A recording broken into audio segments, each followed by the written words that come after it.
stay there. No one is more weather obsessed than a gardener.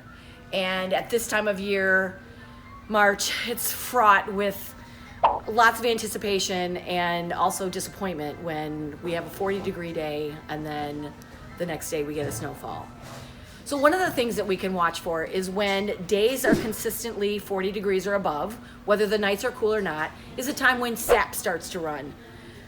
You can, we see sap on maple trees and birch trees. It like flows like water when you tap it, which is why March is the great time for maple syrup running.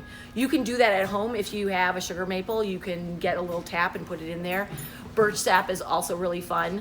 One thing that it lends to though is if you're doing any dormant pruning on those kinds of plants that have a really heavy sap run, you're gonna see a lot of bleeding when you prune. We call it bleeding. So you're gonna take a cut and then sap is just gonna pour out.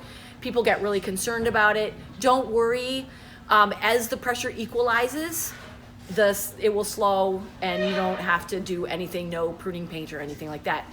Another thing to look at is when the temperature is consistently around 50. And we probably won't see that until the end of the month, but that's when the wood frogs start to sing.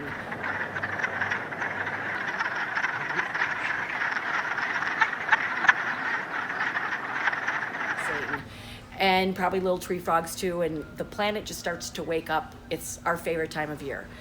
So we would love to see what's happening in your yard. Feel free to post a comment or a video or a photograph of something that's special that's happening where you live. And happy spring from all of us here at the Bruce Company.